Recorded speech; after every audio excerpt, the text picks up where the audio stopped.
Vou usar esse vaso de guerra aqui, ó. Já está valendo, né? Então, tranquilo. Pode sentar lá, pode sentar. Aqui, ó, de boa. Deixa o vaso trabalhar ali. Tadinho. A hora de cansar, chama o Ian um pouquinho aí. Irmãos,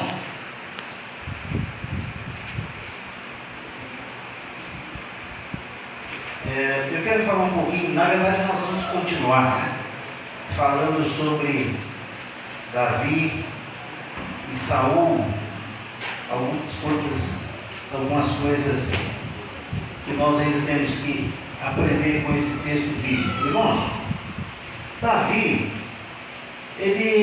depois que ele enfrenta Golias, ele passa a viver, assim vamos dizer, um bom momento, meus irmãos. Se nós olharmos para 1 Samuel no capítulo 17 em diante, né, quando ele enfrenta Golias, Davi, que até então era o último dos filhos de Jessé, e um anônimo, até certo ponto um anônimo, até mesmo dentro da sua própria casa, né, que nós vimos da outra vez que nós falamos sobre esse assunto, quando Samuel, no capítulo 16, vai ungir o rei que Deus havia escolhido sobre Israel. Todo mundo estava lá, todos os filhos de Jessé, menos Davi.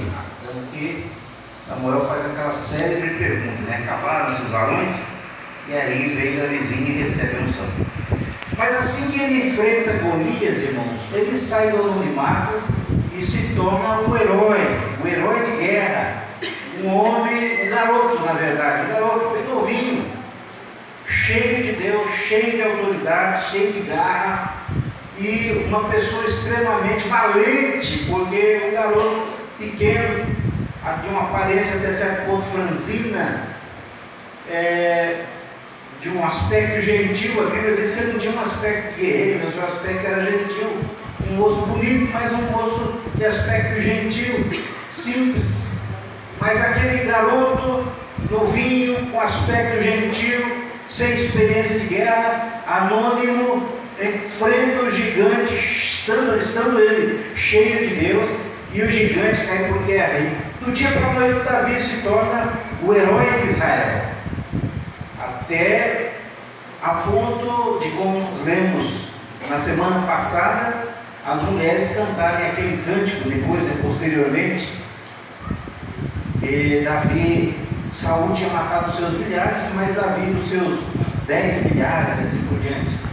Irmãos, observe, Davi estava bem, como os jovens costumam dizer, Davi estava bem na fita, estava bem visto, bem quisto entre o povo. Afinal de contas, Deus tinha dado um livramento tremendo, quando todo o exército não teve coragem de se levantar. O Davizinho foi lá e encarou um gigante de 2,70 metros de altura, venceu, se tornou uma celebridade. Não bastasse isso, semana passada nós falamos especificamente sobre esse assunto. Jonatas, o filho do rei, se apega ao coração de Davi, estabelece com ele uma relação de amizade muito profunda, muito verdadeira, a ponto de Jonatas tirar a sua capa, tirar as vestes principescas de sobre si, e as colocar sobre Davi. Tirou também a sua espada, o seu arco, o seu escudo, e deu tudo para Davi. Irmãos, Davi estava num momento maravilhoso. Davi estava num momento de êxtase, de êxito, porque tudo estava dando certo, estava perfeito. Mas não foi só isso, irmãos. O que mais aconteceu? Mical, a filha do rei, talvez a mais bela das filhas do rei, se apaixona por Davi. Davi, quando vê aquela serva de Deus, a filha do rei, vamos colocar dessa maneira que for melhor, a filha do rei, Davi também coloca os olhos sobre ela, irmãos. E o que acontece? Os dois se enamoram. Davi estava bem, herói de guerra, com as roupas do príncipe, as armas do príncipe, alto conceito em todo Israel, amado pela filha do rei. Mas, irmãos, todo bom guerreiro, escute isso aqui, todo bom guerreiro, todo vai ter que passar por processos que vão tirá-lo desse momento de êxtase, de êxito, e levá-lo para um deserto, onde todo o seu caráter será provado. Davi, irmãos, era um homem, um jovem guerreiro, né, vamos dizer assim, um jovem, que também era guerreiro, cheio de Deus, tinha suas experiências, mas havia experiências que ele não tinha vivido, e que ele vai começar a viver agora, e eu quero compartilhar isso com a igreja, e ver até que ponto Deus fala conosco nisso. Davi era tão corajoso, conforme diz a Bíblia, que havia enfrentado um leão, um urso, pego com as mãos pela barba os animais e matado, né, para defender as ovelhas de seu pai. Davi era um cara corajoso, irmãos, um homem garoto realmente valente, e agora estava vivendo tudo que um jovem pode querer: sucesso, êxito, em tudo que ele fazia, estava dando tudo certo. Mas aí, irmãos, um cântico, e volta e meia a gente fala nesse assunto, né? Mas um cântico foi a ferramenta usada por Deus para mudar a situação de Davi. Quando um cântico, entoado pelas mulheres, mexe com o coração do rei de uma forma que aquilo que havia de fato no coração de Saul fosse trazido para fora. Que Deus, seus irmãos, observarem bem o texto bíblico, quando Davi entra nesse contexto aqui, Deus lá atrás já havia rejeitado Davi, já havia rejeitado Saul. Mas vamos lá, vamos misturar aqui para a gente não se perder. E qual é o cântico? Justamente aquele que eu citei agora há pouco, quando Davi entra na cidade e as mulheres começam a cantar: Saul matou os seus milhares, ou seja, Saul é um bom guerreiro, mas Davi matou os seus 10 milhares, ou seja, Davi supera Saul. Quando as mulheres cantam isso, irmãos, o coração do rei, que não era um coração pleno, sincero, totalmente entregue à vontade de Deus, conforme nós vemos toda a história de Saul, no seu relacionamento com Deus e com Samuel, esse coração se compuxa de uma forma negativa e se ira contra Davi. E naquele momento a história de Davi, o conforto de Davi, começa a ser transformado em uma grande provação. Escute só, me ajude aí no raciocínio e com bastante atenção. O rei fala assim: bom, as mulheres deram 1000 conquistas para mim e deram 10.000 conquistas para Davi. O que está faltando para elas também, para o povo também já não entregar o reino todo, né? Estou querendo entregar o reino para Davi, 1000 para mim, 10.000 para ele. Espera aí que eu vou dar um jeito desse camarada. E um dia, irmão, Davi estava lá com a sua harpinha fazendo seu som, tocando para o rei, efetuando as suas melodias, e a Bíblia diz que Saul, tomado de grande ira, pega uma lança e tenta encravar Davi na parede. A situação de Davi começa a mudar. Irmãos, pensem aqui comigo, vamos conjecturar juntos. Você está bem na empresa, você está bem na igreja, você está bem no casamento, você está bem na família, você está bem nos negócios, você está bem naquilo que você faz. Mas de repente, no meio de todo esse sucesso, se levanta um Saul. O Saul pode ser qualquer circunstância, qualquer tipo de coisa que aconteça. Saul se levanta e a Bíblia diz que Saul tentou encravar Davi na parede, ou seja, feriu de morte, mataram literalmente. Aqui eu acabo com Davi. É de repente, irmãos, você está bem, está tudo dando certo, de repente vem encrava no cara. E aí você se desestabiliza. Pense em alguma situação que você já viveu. Nós estamos vivendo uma situação assim agora, né? Com a passagem do meu pai, como isso pegou a gente de surpresa, né? E como isso machuca, misericórdia. Mas, irmãos, são tantas situações. É uma enfermidade que surge de repente, uma enfermidade grave que surge, um problema financeiro que acontece, alguma coisa que surge do nada e vem para destruir você. Você se desestabiliza muitas vezes espiritualmente. E com Davi não foi diferente, irmãos, porque a partir desse ponto, tudo que Davi tinha começou a ser tirado dele sistematicamente. Ei, deixa eu te falar uma coisa aqui. Saul sempre vai agir, sempre vai agir. Deixa eu ver, eu marquei esse comentário aqui em algum lugar. para não falar errado. Aí, oh meu Deus, marquei tanto que acabei me perdendo. Não vou ficar caçando.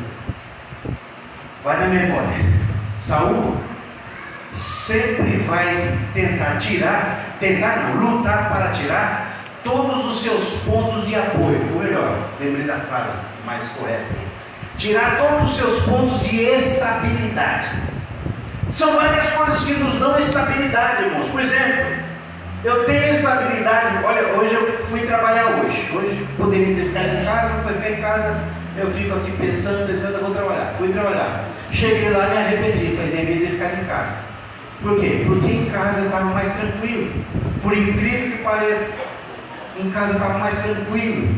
Nesse processo que nós estamos vivendo, quando eu começo a me angustiar, a minha neguinha está lá, calma, Fão. Deus está no negócio, você sabe onde seu pai está. E assim por diante. Aquela palavra de conforto, aquela palavra. E é tão bom isso, irmãos. Ali dentro do meu lar é o meu ponto de estabilidade. Com a minha esposa, com a minha filha, com a minha mãe, com as minhas irmãs. A igreja é um outro ponto de estabilidade. Como assim? Eu falei para vocês, domingo eu vim para o culto, irmãos. Foi a melhor coisa que eu fiz para a minha alma. Que como foi bom chegar aqui. Quando eu cheguei, os jovens estavam cantando aquele cântico, entrou na minha alma. Que coisa gostosa, pastor Daniel. Coisa boa. Eu me senti bem. A igreja é o nosso ponto de estabilidade. O relacionamento com os filhos é um outro ponto de estabilidade. E o nosso Saul, ou seja, aquele que se levanta contra a nossa vida, vai sempre se levantar para desfazer os teus pontos de estabilidade. Se é a tua igreja vai começar a aparecer problema.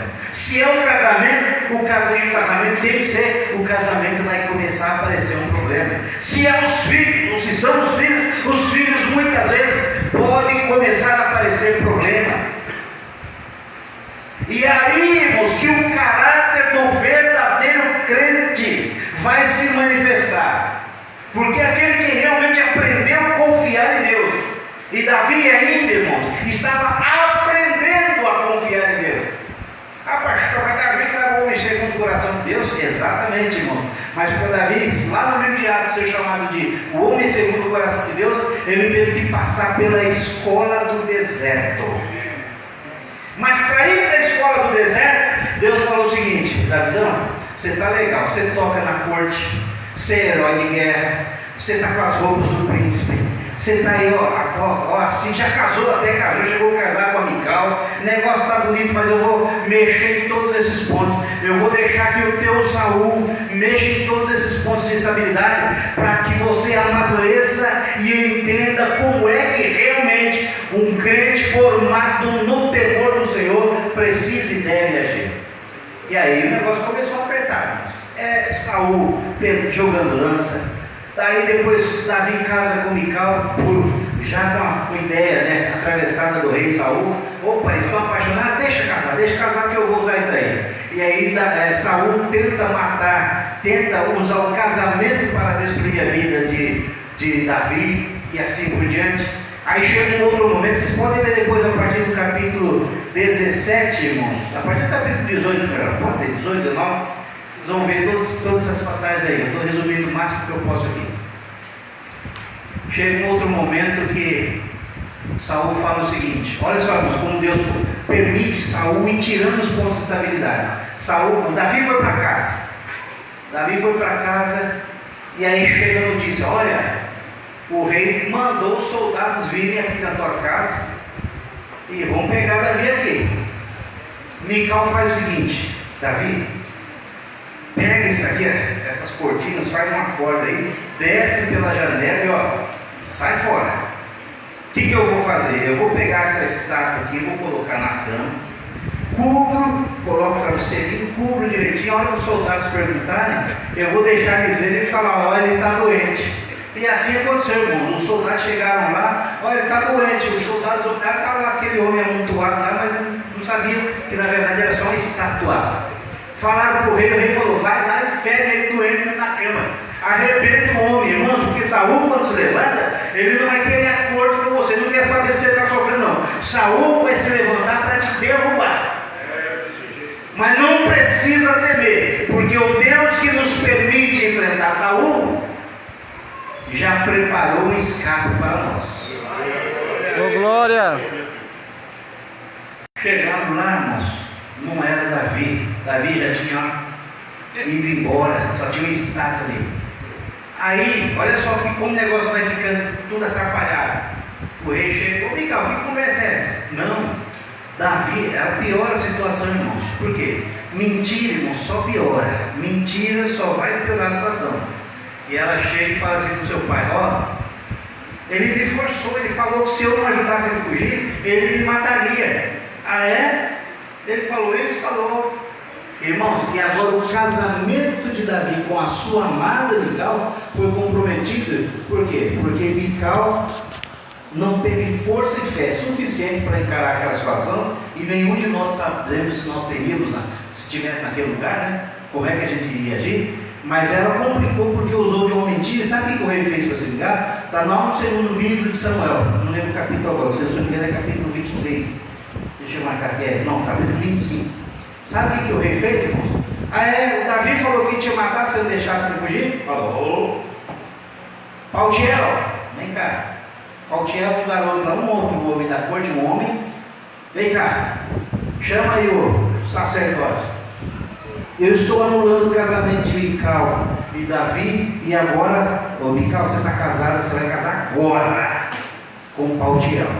Irmãos, Davi perdeu o seu lugar na corte, perdeu a sua posição de músico do rei, perdeu a sua posição no exército, porque não podia ficar senão o rei matava, perdeu a sua esposa, porque agora era mulher de outro homem e ele não podia voltar para casa. E agora, irmãos, ele corre para Nob. Ah, já que aqui o negócio complicou, antes disso ele foi até onde estava Samuel, eu não lembro o nome do lugar, mas a Bíblia diz que quando ele chega lá onde estava o profeta Samuel, alguém dá notícia para Saul: olha, ele está com Samuel em tal lugar. Esqueci o nome do lugar agora. Isso, obrigado, pastor Daniel. Ele está, estão lá. Na hora, irmão, Saul manda buscar, e Davi fala: perdi a esposa, perdi o palácio, perdi o exército, perdi minhas posições, agora eu não posso nem mesmo andar com Samuel. Se eu ficar perto de Samuel morre. E saiu fora, teve que fugir. O que ele fez? Ele vai para Nob, lá onde estava o sacerdote Emelec. Só que quando ele chega lá, irmãos, olha aqui que mistério, o Davi, que lá atrás enfrentou um gigante, que não tinha passado pelos desertos do desprezo, que no campo sozinho enfrentou o leão urso, mas nunca tinha enfrentado perseguição e desprezo humana nesse aspecto, nesse ponto, né? O Davi que enfrentou o Golias com a funda e cheio do Espírito Santo, uma pedra foi lá e arrebentou com o gigante, cortou-lhe a cabeça e deu vitória. Agora esse Davi, irmão, chega lá em Nob mentindo. A mentira, irmãos, por que é mentira? Entrou no coração de Davi, porque todos os seus pontos de estabilidade haviam sido tirados. Crente, guarda o que eu estou te falando. Quando todos os teus pontos de estabilidade começarem a ser tocados, muita vigilância para não perder o princípio da fé, porque uma das primeiras coisas que vai se manifestar vai ser mentira. Ele chega em Nob e fala o seguinte: o sacerdote pergunta: o que você veio fazer aqui, Davi? Eu vim comissionado pelo rei. Eu pergunto para vocês, está no texto bíblico, eu pergunto para vocês, ele estava falando a verdade ou mentindo? Mentindo. Ele não foi comissionado pelo rei, ele foi com outro objetivo. E ele chega lá atravessando, metendo os pés pelas mãos, irmãos. Ele chega: quem tem para comer? Ó, não tem nada nos seus pães da proposição, ao qual não te é lícito comer, porque é coisa consagrada. Não tem problema não, não vai substituir hoje, vai. Então me dá o que vai ser trocado aí, os que foram usados, e esses a gente come e coloca o novo aí. E já fez a primeira coisa, já toma daquilo que não poderia tomar. Eu não vou nem entrar nesse mérito, porque esse é um mérito muito profundo teologicamente, e a gente teria bastante tempo para discutir só isso. Segunda coisa, o homem que venceu o gigante com uma funda e uma pedrinha, cheio de fé, agora pergunta para um sacerdote, alguém que era responsável por ministrar diante de Deus: Você tem alguma arma aí? Vocês estão entendendo isso, irmão? Primeiro ele mente, depois toca no ponto da promoção e depois ele pede uma arma para um sacerdote. E o sacerdote fala: olha, a única arma que nós temos aqui é do gigante que você mesmo matou, a espada de Golias está aí. Aí ele fala: não tem outra melhor, passa para mim. Ele cata aquela espada e fala: eu preciso dessa ferramenta para cumprir a missão que o rei me deu. E foi-se embora. Irmão, mas lá no meio tinha um cabra endemoniado. Ajuda a me lembrar o nome dele aí. Doeg, né? Isso. Que era assim com Saul. Que viu o movimento e Davi não se atentou, irmãos. Vai lá, entrega para o rei esse ato de Davi. E o rei, cheio de ira, de fúria, chega lá em Nob e fala: cadê Davi? Ué, como assim cadê Davi? O senhor não mandou ele aqui? Foi o que Davi falou para ele, né? Eu vim comissionar pelo rei para cumprir a missão. Não, a gente não está sabendo não. Ele só veio, pegou a espada aqui e foi embora. E qual foi o resultado, irmãos? A Bíblia fala que Saul matou Elimeleque, mais, se não me engano, 70 homens ali, né? Se eu não me engano, são eles. Me ajuda aí. Já anotei aqui, mas até eu achar desses anotações eu tenho. Saul mata todos os sacerdotes. Agora, irmãos, Davi não podia voltar para casa, porque não tinha mais esposa em sua casa, não podia voltar para o exército, não podia voltar para a corte, não podia voltar para perto de Samuel, não podia voltar para Nob, porque por causa dele todo mundo tinha morrido ali, os sacerdotes. A situação dele ficou grave. E agora ele fala o seguinte: e agora? Para onde que eu vou? Só tem um caminho, Raquel. Agora o único jeito é me esconder no deserto. Irmãos, tem hora que você vai fazer de tudo quanto é jeito para escapar do deserto, mas tem hora que não tem jeito. Tem hora que o único jeito vai ser o seguinte: eu tenho que entrar no deserto. 85 homens vestidos. É isso, fala aí para nós. 85 sacerdotes ele matou. Irmãos, 85 sacerdotes morreram porque Davi foi lá contar uma mentira. E ó, esse daí é o homem segundo o coração de Deus, hein? Meu Deus. Irmãos, a salvação é pela graça. Por isso que eu falo, a salvação é pela graça. Ninguém acha que vai entrar no céu por mérito próprio, irmãos. Porque se um homem atrapalhado que nesse Davi aqui fez essas atrapalhadas todas aí, 81, é isso que eu estou dizendo? 85, a minha memória está uma bênção. 85 homens morreram por causa de uma atrapalhada de Davi. E Deus ainda denomina o homem, a Bíblia, né? O denomina o homem segundo o coração de Deus. É claro que a Bíblia está correta, porque ele é um homem que se arrependia, se humilhava diante de Deus. Mas olha aí as coisas que ele fazia. Irmãos, tirando isso aqui, vamos correr? Que a hora está acabando ali. No deserto, fale assim: deserto. Deserto. Representa solidão. Solidão. Muito bem. Davi passou por 3 lugares. O primeiro dele foi no deserto. Deserto é solidão, sabe? É onde você se sente sozinho. É quando a gente sente que não tem oportunidade para pregar, para dirigir culto, para evangelizar, para cantar. Eu me lembro que eu passei por isso também, irmãos. Já contei para os irmãos aqui tantas vezes. Meu pastor, nós ganhamos um jovem para Jesus lá no Jardim Caporinha. E esse jovem é uma bênção, irmãos. É uma bênção. Se tornou uma. Só que esse jovem começou a se destacar e eu fui sumindo.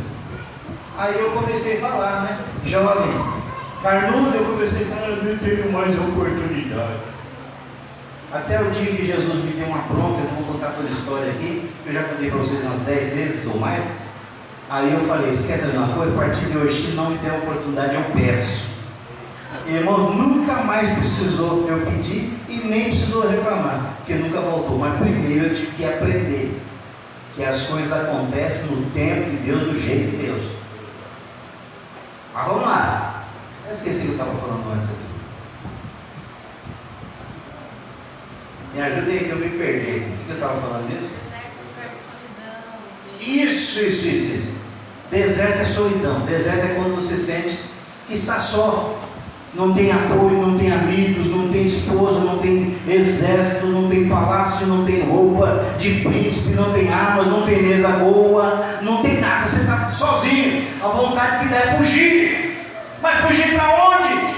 Eu não posso voltar para a casa da esposa, não posso voltar para o exército, não posso voltar para a corte, não posso voltar para perto de Jonatas, nem para perto de Samuel, nem para Nobre, porque morreu todo mundo. Para onde eu vou agora? Aí, irmãos, Davi, que estava absolutamente desequilibrado nas suas emoções, absolutamente perdido no seu controle emocional, ele fala o seguinte: já sei, tive uma ideia, irmão Cláudio, tive uma ideia. Qual é a ideia? Já que Saul me considera inimigo, e os filisteus são inimigos de Saul, então eu vou me tornar amigo dos inimigos do meu inimigo. Sabe o que eu vou fazer? Eu vou para Gate. Irmãos, eu vou para Gate. Sabe o que é? Da onde saiu? Que cidade? Já falei para vocês uns dias atrás aqui. Gate, a cidade de onde saiu anteriormente, é o gigante Golias. Ele foi para a cidade do cara que ele matou. E ele disse o seguinte: eu vou lá, já que Saul é meu inimigo. E sabe por que ele tomou essa decisão, irmão? Só por causa de uma coisa: porque ele estava tão desequilibrado emocionalmente, espiritualmente, que ele não fez o que todo crente tem que fazer na hora da angústia: parar com tudo no seu deserto, dobrar os joelhinhos e falar assim: Senhor, eu estou aqui, o que eu faço agora? E ficar lá em silêncio, falando com Deus até que a resposta venha. Mas ele não orou, irmãos. Ele se levanta e fala: eu vou para Gate. Ele vai para Gate. Eu vou me juntar aos inimigos do meu inimigo. Porque amigo, como é? Inimigo do meu inimigo é meu amigo. Vou para lá. E ele entra, irmãos, na cidade de Gate. Ele entra todo animado: vou fazer um acordo aqui. Isso foi a primeira vez. Ele foi 2 vezes para lá. Estamos falando aqui da primeira vez. Deserto. Agora ele entra em Gate. Gate, diga assim: Gate. Gate. Gate representa loucura, irmão. Por que loucura? Porque foi uma loucura que Davi fez e outra que ele ia fazer já, que eu já vou falar para vocês. Ele entra, irmãos, tentando fazer um acordo com ele, só que quando ele entra, os generais, os outros grandes que estavam ali, falam assim: ô majestade, não é esse homem aí que falava nas cantigas lá, que Saul tinha matado 1000 e ele tinha matado 10.000, agora ele vai vir aqui ficar no nosso meio? Quando Davi ouve isso, irmãos, ele fala: vou morrer aqui, vou morrer. Aí ele lembra de uma coisa, olha só, irmãos, um detalhe que não está na Bíblia, mas na história. Davi se lembra de um detalhe: os filisteus acreditavam que quando Dagon, que era o deus deles, né, meio homem, meio peixe, né? Metade do corpo era peixe, metade do corpo homem. Eles acreditavam o seguinte: que quando Dagon, o espírito de Dagon, se apossava de um ser humano, olha só, escute isso daqui, esse ser humano teria ataques de epilepsia. Eles começariam a tremer e babar pela boca. Mas não é só isso, irmãos. Quando alguém, muito obrigado. Quando alguém era dominado pelo espírito de Dagon, segundo a crença dos filisteus, olha só, essa possessão deixaria os maridos impotentes, isso é história, tá? Deixaria as mulheres estéreis, causaria a morte de crianças e vômito compulsivo nos animais. E outra coisa que eles acreditavam: uma gota de sangue de uma pessoa possuída pelo espírito de Dagon criaria um demônio. Ou seja, os homens ficariam impotentes, as mulheres estéreis, as crianças morreriam, os animais vomitariam. E se Davi estava ali, possuído na cabeça dele, derramasse uma gota de sangue, um outro demônio seria criado. Ele fala o seguinte: opa, não vão me matar não, eu já sei o que eu vou fazer.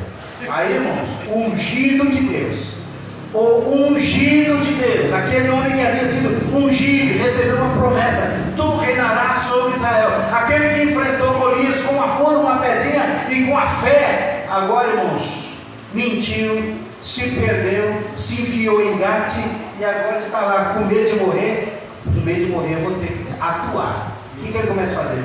Começa a dar um trimelique. O historiador fala, né, fala que Davi, a Bíblia diz que ele esgravatava, né, com a unha nas paredes, mas o historiador não. Aquele moço lá que escreveu o livro que vocês deram, que a Bíblia ganhou, esqueça o nome dele, Max Lucado, ele disse que o Davi, ele começou, além de esgravatar as paredes, né, ficar arranhando e tal, ele dava umas risadinhas. E a barba começou a cair. A Bíblia diz isso, que a barba começou a escorrer pela barba, o olho estatelado, e ele começou a dar uns estremeliques. Aí os filisteus vendo aquilo e falaram: escuta, esse senhor está louco, rapaz. Em outras palavras, esse homem foi possuído pelo Espírito da mão. Tira esse homem daqui, põe para correr. Porque no pensamento deles, quando alguém tinha algum aspecto de loucura, na cabeça deles tinha sido dominado pelos espíritos. O que eles faziam?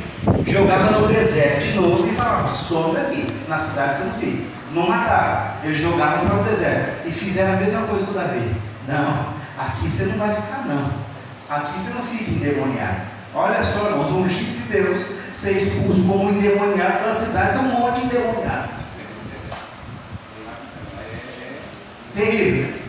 Mas o que ele faz? Ele volta para o deserto. Só que agora sem ele nem beira, sem poder ir nem vir, nem mesmo ficar em Gate. E alguém me pergunta: Gate, pastor, o que Gate pode representar? Eu disse para vocês: Gate, irmão, representa loucura. Gate é aquilo que nós procuramos apoiar quando nós não encontramos respostas em Deus, respostas que muitas vezes nós não buscamos mesmo. O que é Gate? Um copo de bebida. O que é Gate? Uma prostituição. O que é Gate? Conversas proibidas no WhatsApp. O que é Gate? Relacionamentos obscuros. O que é Gate? Crentes que não conseguem renunciar ao mundo, porque precisa. Olha, eu preciso me sentir bem, eu preciso me sentir, então eu preciso tomar uma aqui, eu preciso encher a cara, eu preciso ir na balada, eu preciso fazer isso, eu preciso de um adultériozinho, de uma fornicaçãozinha, eu preciso de alguma coisa. Isso é Gate. Só que Gate, irmão, sabe o que vai fazer com você? Pode até deixar você tocar em alguns prazeres de lá, mas no final Gate faz o quê? Te empurra de volta para o deserto, para você morrer. E agora, irmãos, para a gente terminar, a Bíblia nos fala que Davi, nós chegamos a 1 Samuel capítulo 22. Davi Davi passou pelo deserto, solidão. Na sua loucura espiritual foi para Gate, loucura.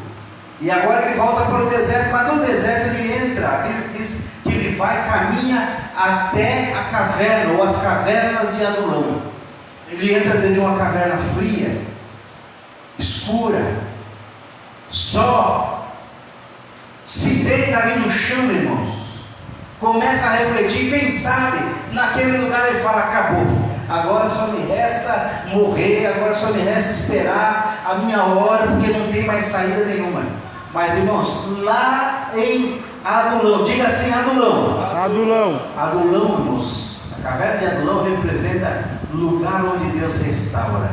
Não é o significado do nome, é o que significa lugar onde Deus restaura. Sabe por quê? Porque lá na caverna de Adulão, Davi começou a meditar, a pensar. O silêncio, ele estava num lugar aparentemente seguro, estava escondido ali. O Saul não estava por ali, estava só, mas pelo menos estava seguro, quem sabe com fome, com frio, mas estava sozinho. E ali sozinho, irmãos, ele começa a meditar, e aí ele começa a falar e diz assim, ó, Salmo 57, tem misericórdia de mim, ó Deus. Meu irmão, quando o crente se volta para o céu, aí as coisas começam a mudar. E lá na caverna de Adulão ele fala: tem misericórdia de mim, ó Deus. Tem misericórdia de mim, porque a minha alma confia em ti, e à sombra das suas asas me abrigo, até que passem as calamidades. Olha no versículo 2 o que ele fala: clamarei ao Deus Altíssimo, ao Deus que por mim tudo executa. E aí vai. Ele dos céus enviará o seu auxílio, ele salvará do desprezo daquele que procura devorar-me. Deus enviará a sua misericórdia e a sua verdade. A minha alma está entre leões, etc, etc, etc. E aí, irmãos, Davi ali, ele recupera, ele é restaurado. O Davi que havia perdido a coragem do Davizinho que lutou com uma funda e uma pedrinha, esse Davi ressurge aqui na caverna de Adulão, naquele lugar sombrio, oculto, escuro. Ali ele ressurge pela fé e ele começa a falar: tem misericórdia de mim. Sabe o que acontece, irmão? Já vou terminar agora. Davi está lá na caverna, e enquanto ele está falando assim, pastor Marcelo, pastor Elias, tem misericórdia de mim, Deus, o Senhor me salvará, etc. Deus vai lá no coração das famílias de Davi. Irmãos, observem que Saul estava procurando Davi terrivelmente, queria achar para matar, não achava. Mas a Bíblia diz que os irmãos de Davi, a sua família, ouviu que ele estava na caverna de Adulão.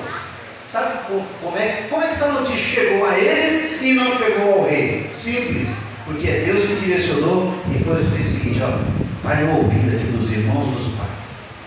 Davi está na caverna de Adulão.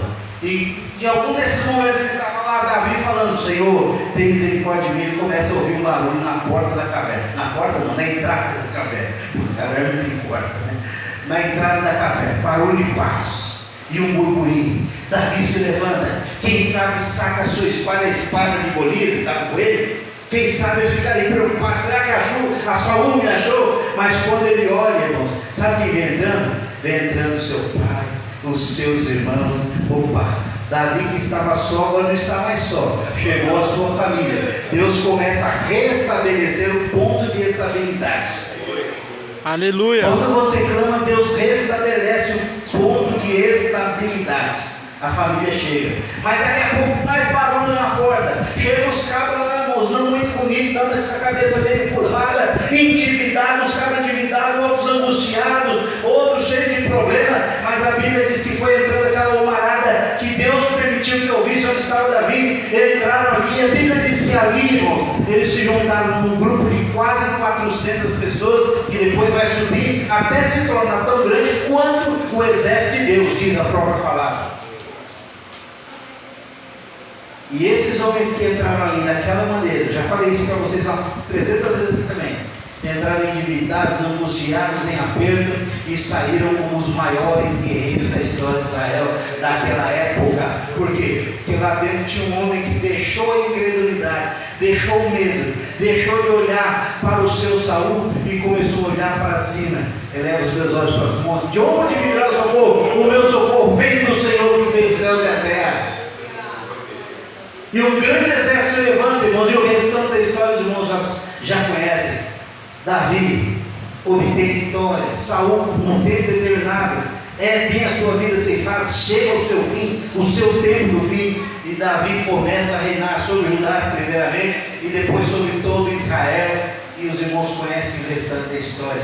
Davi, o maior rei de Israel de todos os tempos. Mas primeiro ele precisou passar pela sensação de perda, sensação de desprezo, sensação de não ter apoio nenhum. Todos os seus pontos de estabilidade lhe foram tirados. Mas quando na caverna, sem recurso nenhum, sem nada, ele olhou para Deus.